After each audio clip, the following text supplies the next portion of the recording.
С легкой руки украинского политикума высшего звена сейчас в обиход входит хэштег Free Савченко. Освободите Савченко. И я включаю телевизор и вижу в новостях сначала о Надежде Савченко, потом немножко о Надежде Савченко и заканчиваем мы Надеждой Савченко.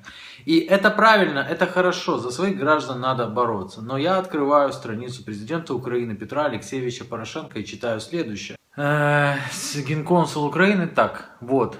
Сегодня Украина обратилась с письмом в страны ЕС и США с просьбой усилить давление на Россию для освобождения Надежды. Одно дело, когда президент нашей страны просил у Марка Цукерберга открыть офис Facebook в Украине, на что Марк Цукерберг со смешком отказал. Другое дело, когда президент 40-миллионного государства на своей стене распространяет хэштеги и пишет всерьез, наверное, с гордостью пишет о том, что он пожаловался в ЕС и в США и попросил их, старших братьев, вернее хозяев, оказать давление на Россию, вместо того, чтобы просто-напросто впрыгнуть в свой комфортабельный самолет и отправиться в Россию и посетить Савченко самому или хотя бы отправить хоть кого-то из министров, хоть кого-то из политиков, которые каждый день ноют на эфирах о Савченко. Они с удовольствием об этом рассказывают, они с удовольствием клеймят проклятый путинский режим, но никто из них не набрался смелости, 1% смелости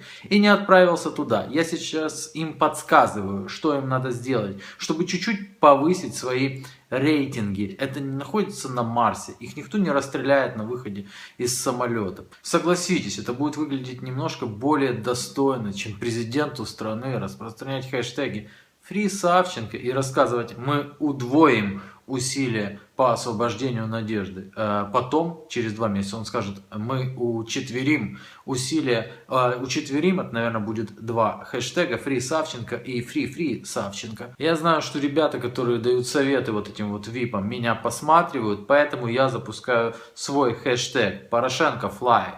Fly, Порошенко, вперед, давай, наберись смелости.